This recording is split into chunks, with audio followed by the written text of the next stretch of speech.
മരിച്ചാൽ നിന്റെ ആത്മാവ് എവിടെ?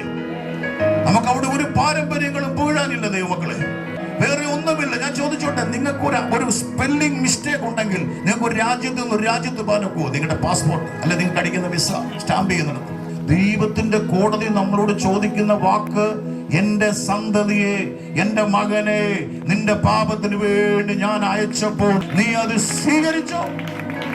ദൈവത്തെ സ്തുതിച്ചാട്ട്. എങ്ങനെയാ ബ്രദർ സ്വീകരിക്കുന്നത്? അയ്യോ, ഞങ്ങൾ ദൈവത്തെ വിളിക്കുന്നു, ഞങ്ങൾ ദൈവഭയത്തിൽ ഞങ്ങൾ ജീവിക്കുന്നു.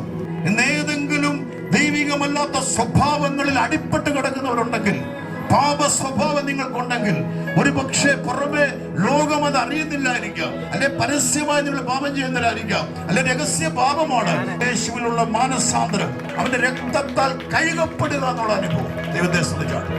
അതെങ്ങനെയാണ്? കർത്താവേ, ഞാൻ തെറ്റുപറ്റി, കർത്താവേ, ഇതുവരെ ലോകപ്രകാരം ഞാൻ ജീവിച്ചു, എന്റെ ഇഷ്ടത്തിന് ജീവിച്ചു, ഇതാ ഞാൻ അകലേക്ക് മടങ്ങി വരുന്നു, എന്നെ ഒരു മകനായി സ്വീകരിക്കണമേ, എന്റെ കൽപ്പനകളെ അനുസരിപ്പാൻ എന്നെ സഹായിക്കണമേ, നിന്റെ രക്ഷ എന്റെ മേൽ. അതാണ് ഹൃദയം കൊണ്ട് വിശ്വസിക്കുകയും വാ കൊണ്ട് ഏറ്റുപറയുകയും ചെയ്യും.